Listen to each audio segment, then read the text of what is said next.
உலகெங்கும் இருக்கும் spiritual tax Tamil நேயர்கள் அனைவருக்கும் ஆஸ்ட்ரோ பூர்ணாவின் அன்பார்ந்த வணக்கங்கள். இன்னைக்கு நாம பார்க்கக்கூடிய சிறப்பு பதிவு, சனி பகவான் மீன ராசியில் காலபுருஷனுக்கு விரயஸ்தானத்தில் வக்ரத்தன்மை பெறப்போகிறார். ஜூலை மாதம் 13ஆம் தேதி இப்படி வக்ரம் அடையக்கூடிய அந்த சனி பகவான் 27ஆம் தேதி நவம்பர் மாதம் வரைக்கும் அந்த வக்ரத்தன்மையை பெற்று இருக்கிறார். கிட்டத்தட்ட 4.5 மாதங்களுக்கு அந்த சனி பகவான் இந்த வக்ரத்தன்மை பெறும்போது ஒவ்வொரு ராசி அன்பர்களுக்கும் உண்டான பலன்கள் என்னென்ன மாற்றங்கள், ஏன்னா சனின்றது ஒரு முக்கியமான காரக கிரகம். ஒவ்வொருடைய வாழ்க்கையிலையும் ஒரு தொழிலை நிர்மாணிக்கக்கூடிய, அவர்களினுடைய வேலையை நிர்மாணிக்கக்கூடிய, அவர்களினுடைய வாழ்வை சிறப்பிக்கக்கூடிய கிரகமே அந்த சனி பகவான் தான். அப்படிப்பட்ட கிரகம் வக்ரத்தன்மை பெறும்போது என்னென்ன மாற்றங்கள், நீங்க என்ன தெய்வ வழிபாடு பண்ணுனா உங்களுக்கு இந்த நேரத்துல நல்ல ஒரு சேஞ்சஸ் வரும் அப்படின்றத நம்ம இந்த பதிவுல தெளிவா பார்க்க போறோம். நீங்க இந்த சேனல்ல முதல் முறையா பாக்குறீங்க அப்படின்னா சப்ஸ்கிரைப் பண்ணிக்கோங்க, பெல் பட்டன்ல ஆல் ஆப்ஷன் சூஸ் பண்ணிக்கோங்க.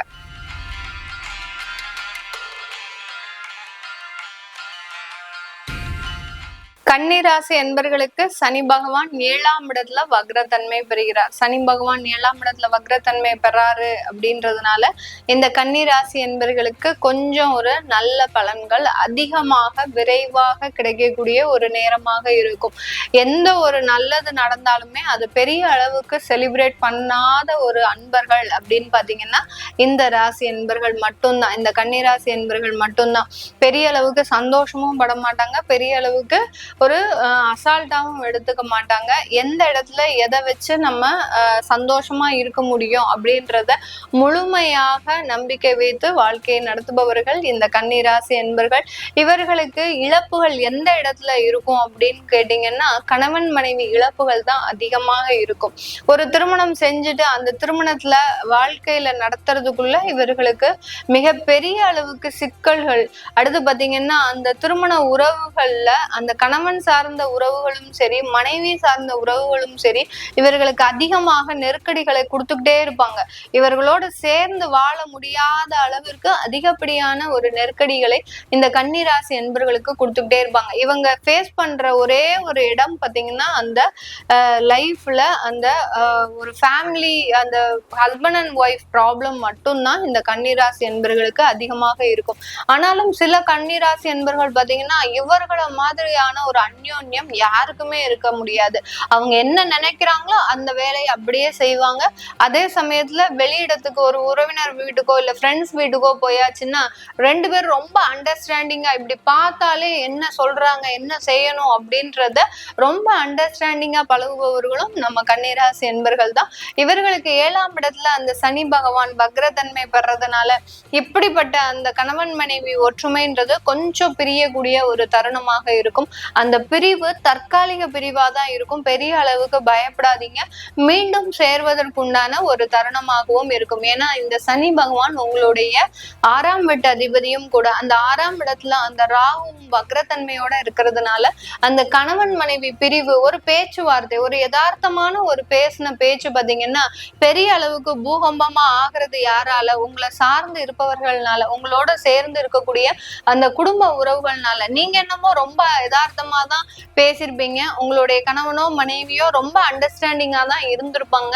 ஆனா அவர்களை பார்த்து பாத்தீங்கன்னா மற்றவர்கள் அந்த விஷயத்த ஊதி இப்படி பேசிட்டா, இப்படி செஞ்சுட்டாங்க, இப்படி இந்த மாதிரியாக எல்லாம் பேசியிருக்க கூடாது, இப்படி அந்த விஷயத்த ஒரு சாதாரணமாக ஒரு நெருப்பா இருந்த ஒரு விஷயத்த பெரிய எரிமலையாக ஆக்குவதற்குண்டான எல்லா சக்தியையும் அந்த சனி பகவான் உங்களை சார்ந்து இருப்பவர்களுக்கு முழு ரைட்ஸையும் கொடுத்திருக்காரு.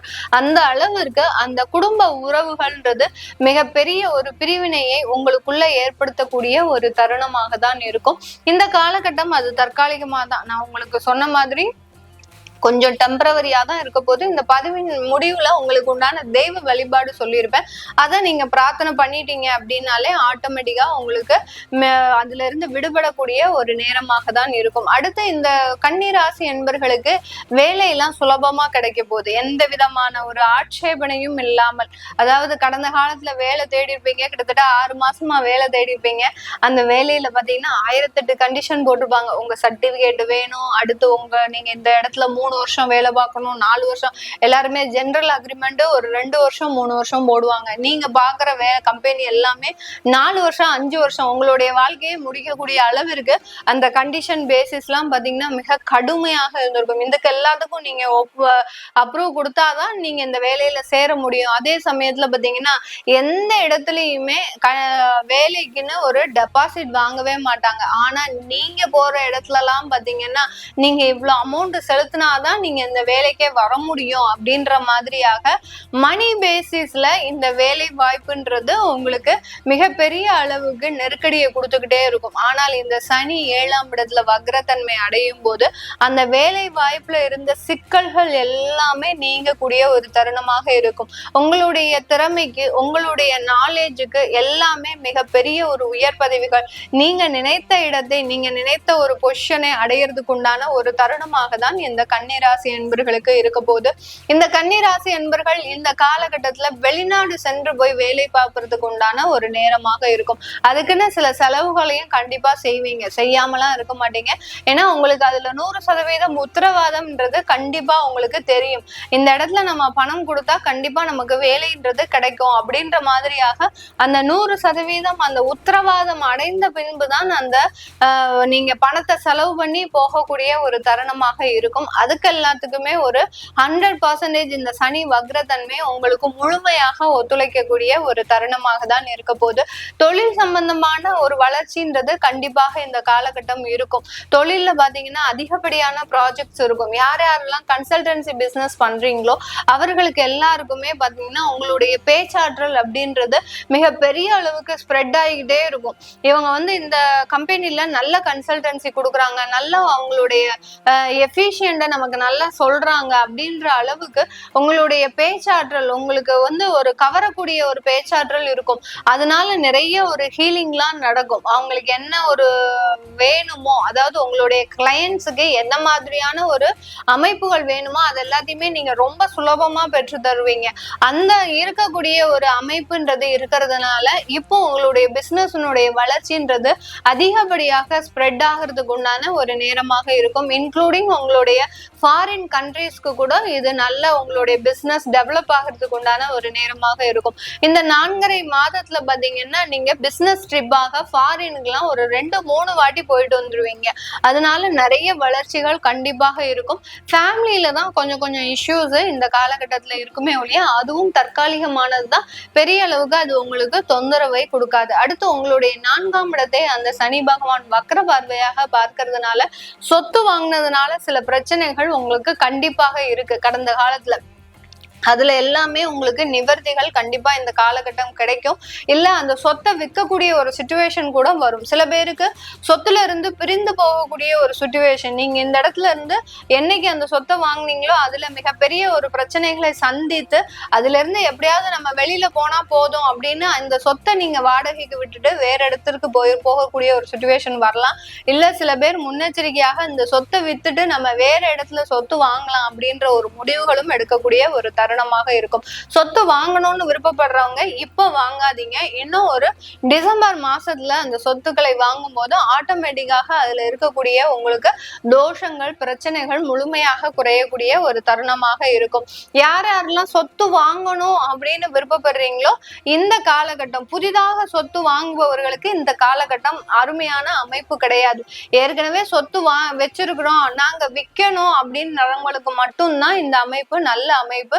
சொத்து வாங்குறவங்களுக்கு இந்த காலகட்டம் அருமையான அமைப்பு கிடையாது. அதனால அதை நீங்க கொஞ்சம் அவாய்ட் பண்றது நல்லது. இந்த கன்னிராசி என்பர்கள் இந்த காலகட்டத்துல நீங்க வழிபாடு செய்ய வேண்டிய ஒரு தருணம். ஏன்னா குடும்ப வாழ்க்கையில இல்லற வாழ்க்கையில அதிகப்படியான பிரச்சனைகள் தொந்தரவுகள், ஒருத்தருக்கு ஒருத்தர் புரிஞ்சு நடந்துகிட்டா கூட அதுல ஏதோ ஒரு பிரச்சனைகள் 3வது நபர் தலையீட்டால வர்றதுனால இந்த கன்னிராசி என்பர்கள் இந்த காலகட்டத்துல நீங்க வழிபட வேண்டிய ஒரு தெய்வம் அப்படின்னு கேட்டீங்கன்னா வராக பெருமாளை பிரார்த்தனை பண்ணணும். வராக பெருமாள்ன்றது பாத்தீங்கன்னா பூமியை தொலைச்சுக்கிட்டு அந்த பன்றி முகமாக இருக்கக்கூடிய அந்த பெருமாளினுடைய அவதாரம் அந்த உலகத்தையே தன்னுடைய கூர்ம அவதாரத்தினால, அந்த வராக அவதாரத்தினால எடுத்து வச்சிருப்பார்.